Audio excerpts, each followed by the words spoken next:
One more point on officiating. We've written about it. We've talked about it. Jerry Jones talked about it. Here's what it comes down to. And the issues with officiating flow directly back to the concerns the NFL had about the legalization of gambling. I wrote about this yesterday. It really is a stunning reversal.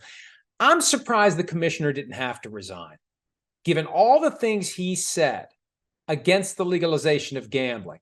For the NFL to not just take a hands-off approach to gambling once the floodgates open, but to rush to grab every last dollar.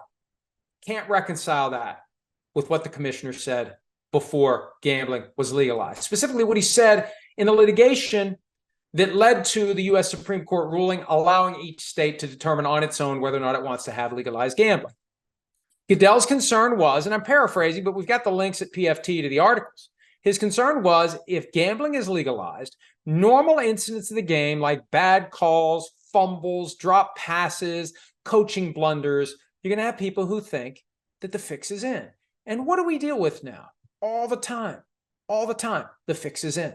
And I know they try to lean into it like, hey, we're cool. How do you do, fellow kids? It's scripted.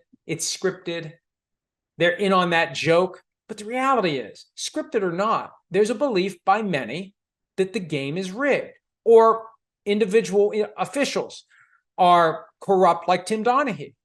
When Jerry Jones addressed it on Tuesday and said, basically, the two teams accept the fact that the officials might make mistakes, and you assume that they're not corrupt.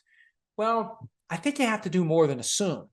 I think you better be exercising your prerogative to continuously check the background, the spending habits, the financial position of the officials. And if the officials have a problem with it, go find something else to do. This is too important to not have a scandal that could bring down the whole operation.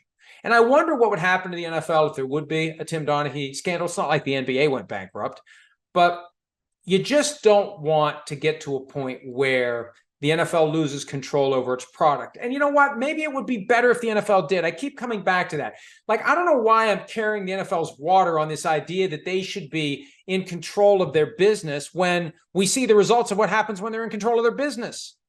They do stupid things, like refuse to reimagine the officiating function, refuse to spend the money necessary to create the perception they're doing everything they can to improve officiating. Oh, there'll always be mistakes, but there's a difference between, you know what, there's always going to be mistakes, so what the hell, and saying, we understand that there's a possibility of mistakes and that some mistakes are inevitable, but we are doing everything in our power to prevent any and all mistakes. And when there is a mistake, we take it personally, we take it seriously, we try to learn from it so there's no mistake in the future.